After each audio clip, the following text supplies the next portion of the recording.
As we've been discussing, unemployment has reached a 10-year high of 5.4%. Finance Minister Nicola Willis is trying to point out silver linings, saying the data also shows more jobs have been created and hours worked are increasing. So what is it like at the coalface? Are there more jobs being offered? Is it getting better? Are things go on the turn and on the improve? Frog Recruitment Managing Director Shannon Barlow joins me now. Very good morning to you, Shannon. Morena. Morena. So what's happening out there?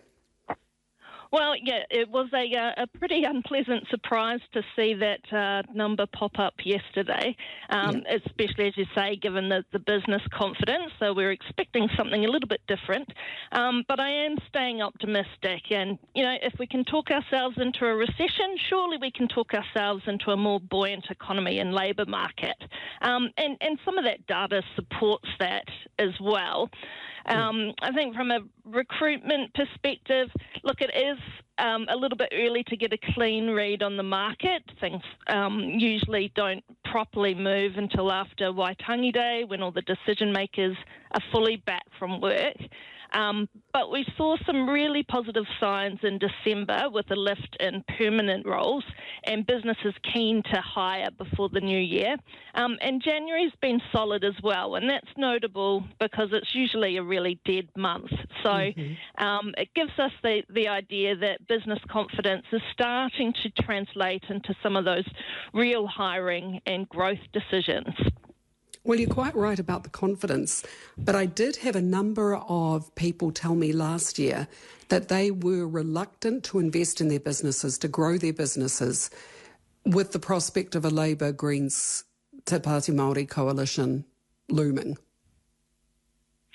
Yeah, well, you always do have that effect, don't you, when it's an election year, which is kind of unfortunate for the rhythm of things. We're just starting to pick up, and you will get that indecision whenever there's an election coming through, with people sitting on the fence about what will happen there. But I really think businesses can't afford to do that. You know, it feels a little bit like Groundhog Day. It feels like this time of year 12 months ago, we were saying much the same things. Business confidence was up because surely it couldn't get worse. And then, well, it didn't quite play out that way for the whole year. But I think we are in a clear shift now. So again, the power of talking yourselves into things. I think if too many sit on the fence and wait and see, that's just going to slow down that momentum as well, and isn't going to be good for their businesses in the long run. We've got to get on with things. Yeah, absolutely. It'll become a self-fulfilling prophecy. But I do think the really successful business owners don't look at outside factors. They don't wait. They just get cracking, don't they?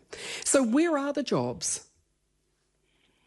Yeah, we're starting to see it come across the board. And usually the typical rhythm is you'll start to see movement in sales positions first. Typically happens.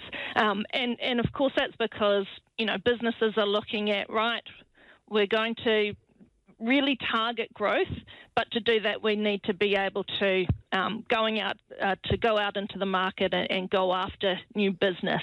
It might be some that have perhaps made a change in direction with their business or started offering new services as well. So things like change management, we've seen a lot of that come through in HR, and particularly there were a lot of different new legislation in that space for businesses to get on top of.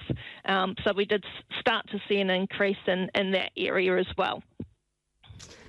When it comes to the youth unemployment, it's always high when things are tough. And where would you suggest that parents or young people head in terms of, or should they go back into training and upskill themselves? Should they knock on doors? What is it that young ones should do? Yeah, and I guess that was really a factor last year as well. So they were, everyone was feeling it hard, but they felt it the most, so that age group. And that's why we started to see the participation rate go down as well. So a lot of people either stayed in study or went back into education. So they'd kind of gone, right, well, my chances of getting a job at the moment, rather than sit around, let's go bring some new skills on board and see if that bettered my chances. So hopefully that will pay off for those people who did take that option last year. Yeah.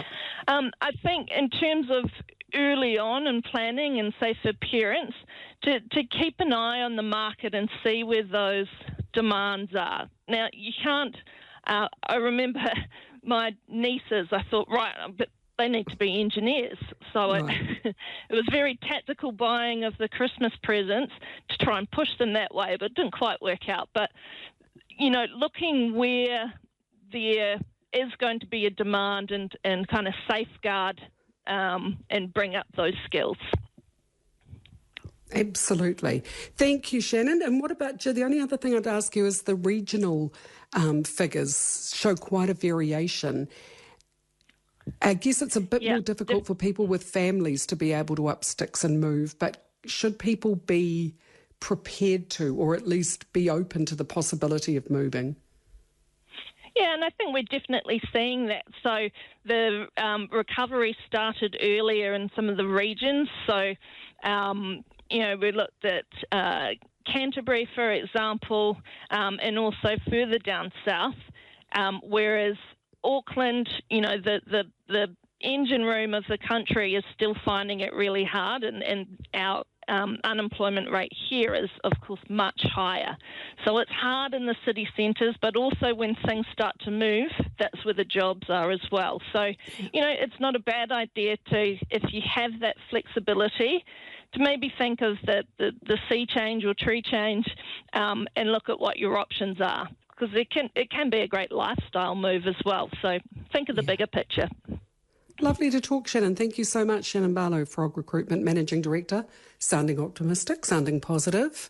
Talk yourself into doing well. Talk yourself into a job.